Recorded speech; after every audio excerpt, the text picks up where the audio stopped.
Chapter का नाम है भारत में राष्ट्रवाद। समझे? राष्ट्रवाद का मतलब क्या होता है? तो राष्ट्रवाद का मतलब होता है राष्ट्र के प्रति सोच, विचार और समझ। समझ गए ना? कोई पूछेगा कि राष्ट्रवाद का अर्थ क्या होता है, तो राष्ट्र के लिए समर्पित जो व्यक्ति देश के लिए, समझ गए ना, अपनी जान को क्या करता है, कुर्बानी दे देता है, उससे बोला जाता है राष्ट्रवाद। समझ गए ना? ये नहीं कि राष्ट्रवाद के नाम पर राष्ट्रों को क्या करना, यानी कि छीनना, छोड़ना और डकैती करना, ये राष्ट्रवाद का अर्थ नहीं है। तो बोला गया है कि राष्ट्रवाद का अर्थ होता है राष्ट्रीय चेतना का उदय, जो राष्ट्र के प्रति सोचता है, हर संभव यानी कि तत्पर रहता है देश के हिफाजत के लिए, उसे बोला गया राष्ट्रवाद। जिसमें सामाजिक परिकल्पना किया, जिसमें कोई भी व्यक्ति बिना अपना फायदा देखे कोई राष्ट्र का सेवा करने के लिए तत्पर नहीं है। जैसे अगर भारत के यानी सबसे सर्वोच्च अगर सीट माना जाए तो राष्ट्रपति का होता है। किसका होता है? राष्ट्रपति का। क्या अभी आपने इतना दिन से हिस्ट्री पढ़ा, ज्योग्राफी पढ़ा, सिविक्स पढ़ा, क्या अभी तक आपने कभी सुना कि कोई वैसे भारत के राष्ट्रपति बने जो अपने पद पर होने के बाद 1 रुपया भी यानी कि पेंशन के रूप में या फिर महीने का जो मिलता है उनको देश के लिए लगा दिया? नहीं। जो भी व्यक्ति यानी कि सीट पर जा रहे हैं, चाहे एमएलए हो, चाहे सांसद हो, समझ गए ना, चाहे कोई डीएम हो, चाहे कलेक्टर हो, सारे व्यक्ति अपने पैसे के लिए ही काम करते हैं। कोई भी फ्री फोकट काम करने के लिए आज तत्पर नहीं है। आज देखिए देश के लिए कुछ करेंगे यानी 2 कदम करेंगे और 4 कदम अपने बटोर के क्या करेंगे, रख लेंगे। क्या राष्ट्रवाद है वो? राष्ट्रवाद है। राष्ट्रवाद का अर्थ होता है यानी शाब्दिक शब्दों में कि राष्ट्र के लिए समर्पित, राष्ट्र के लिए समर्पित। कि अगर 12 बजे हमारे देश के अगर खतरा आ रहा है तो हम 11 बजे से ही अपने पैरों पर यानी बलबूते खड़ा हैं, जिससे हमारे देश की रक्षा हो, वो होता है राष्ट्रवाद। राष्ट्रवाद का मतलब आज बदल दिया गया। राष्ट्रवाद का अर्थ यानी कि आज अपने सोच, अपनी लाभ को देख करके लोग करते हैं। आज जैसे देखिए राष्ट्र को कोई बचा रखा है तो पैसे के लिए बचा रखा। आज देखिए सबसे बड़ा घोटाला कहाँ हो रहा है? राष्ट्रवाद में। क्या राष्ट्रवाद का मतलब होता है कि अच्छे सीट पर जा करके और अपने देश के पैसों को क्या करना, लूटना? इसे राष्ट्रवाद कहा जाएगा? इसे राष्ट्रवाद कहा नहीं जाएगा, उसको लूटवाद कहा जाएगा। कौन बात?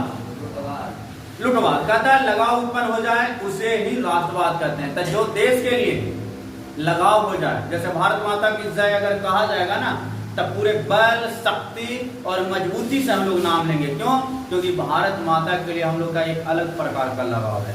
तो जिस देश से, जिस राष्ट्र से, जिस व्यक्ति से, जिस शहर से हमें ज्यादा लगाव हो जाए उसे राष्ट्रवाद कहा जाता है। कोई दिक्कत?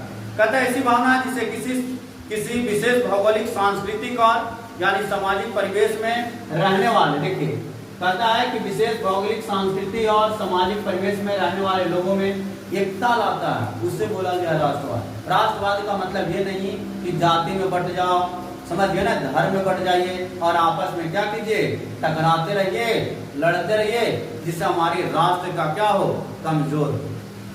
समझ गया ना? राष्ट्रवाद को कमजोर करने का सबसे अच्छा तरीका है धर्म में बांट दीजिए, जाति में बांट दीजिए और बांट करके आप उसको क्या कीजिए, आराम से गुलाम बना दीजिए। क्योंकि ब्रिटिश भी आए थे तो एक नारा दिया था, फूट डालो और शासन करो। वो फोड़ने का नीति लाया और एक एक व्यक्ति को फोड़ा और फोड़ कर देखो वो 100 साल तक हमारे क्या किया, राज्य किया। कारण क्या था? कि हमारे राष्ट्र के प्रति चेतना नहीं था, जागृत नहीं था, जिसका मंसूबा था कि हमारे देश को आजादी लेने में कितने साल, 100 साल से भी ज्यादा लग गया।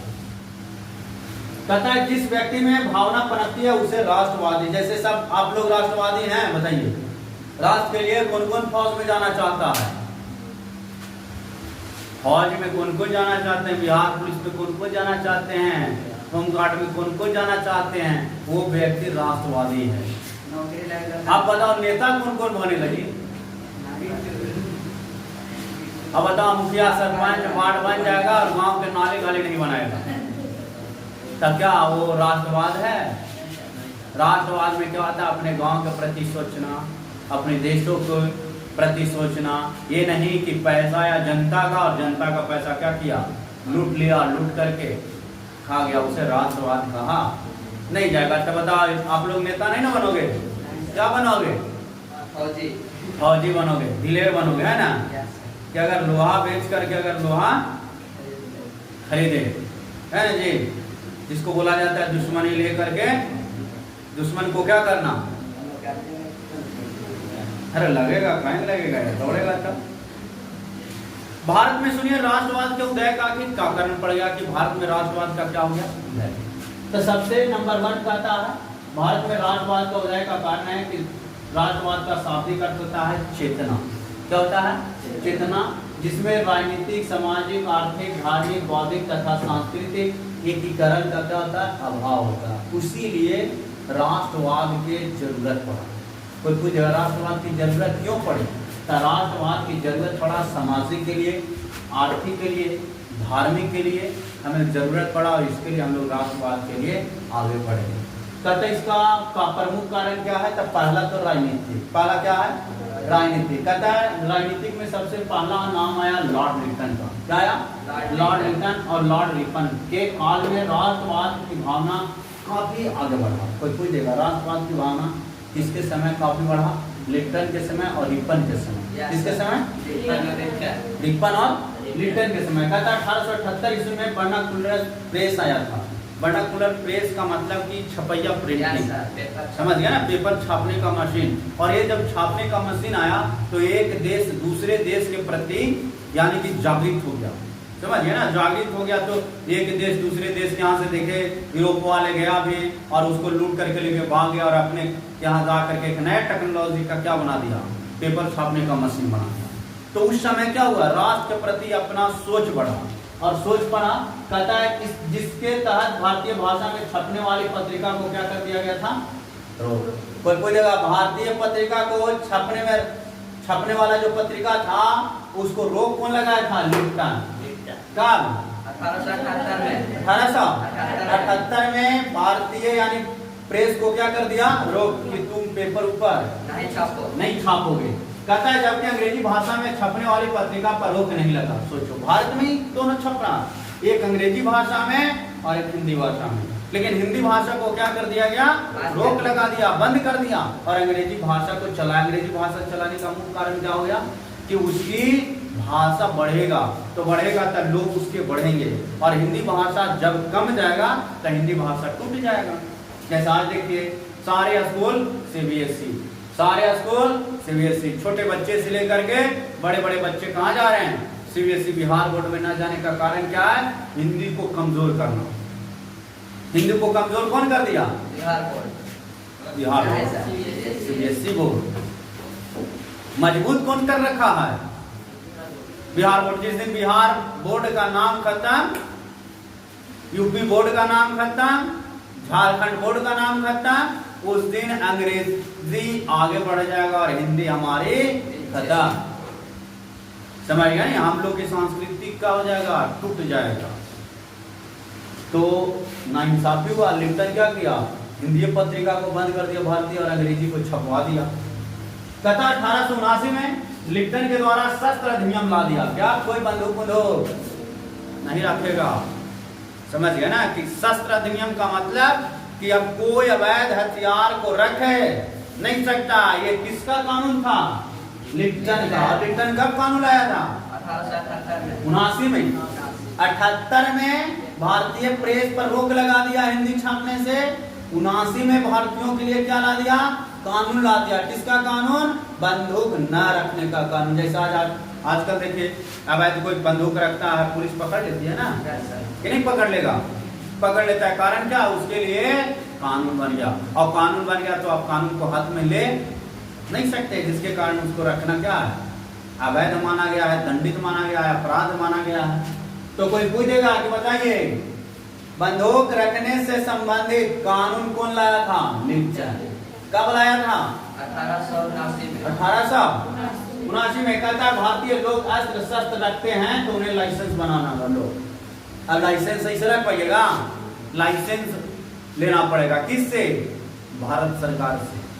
जैसे अगर आप बंदूक रखना चाहते हैं, बंदूक का शौकीन हैं, तो आप ऐसे नहीं देसी कट्टा गला में टांग ली और लेकर के चलेगा, आपको 1 घंटा में पुलिस उठा के लेके चल जाएगा, चल जाएगा ना। आपको बंदूक रखना है तो कुछ तरीके हैं, वो तरीके से आप एसपी के पास भेजिए लेटर, उसके बाद डीएम के पास भेजिए। डीएम आपसे पूछेगा कि आप आखिर क्यों रखना चाहते हैं, आपको ऐसे क्या समस्याएं आ गई जिससे आप बंदूक का लाइसेंस लेना चाहते हैं, तो उनके पास आप समस्या को रखिए, तब वो आपको क्या करेंगे, लाइसेंस देंगे। तब आप कहीं से खरीद करके रजिस्टर्ड दुकान में से, नकदिया वाली दुकान में से, और वहां से आप खरीद करके बंदूक ले करके दिन में भी आप चल सकते हैं। बहुत मनी देखे होंगे लोगों को पिस्टल ऐसे समझ ले रहता है ना, और रखले रहता है, वो लाइसेंस ही है, समझ गए ना। उसका हिसाब किताब है किनके पास, गया कर डीएम के पास, एसएसपी के पास, तब वो व्यक्ति लेकर के चल रहा है। उसको जान की खतरा है तब वो लेकर के चल रहा है, समझ गए ना। तो उसको रोक लगा कौन दिया था, लेकिन चाहे आप बताओ, लाइसेंस हर आदमी बना सकता है।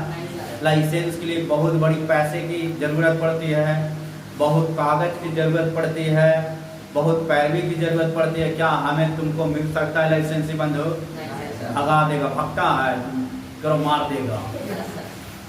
हम लोग को लाइसेंस ही मिल सकता है। हेलो पीछे बेंच, अरे बाबू ने लाइसेंस ही बंदूक हम देवा है, तुमने सुटल है, लाइसेंस ही बंदूक रख सकता है भारतीय लोग, ये कानून बना दिया कौन, लिटन।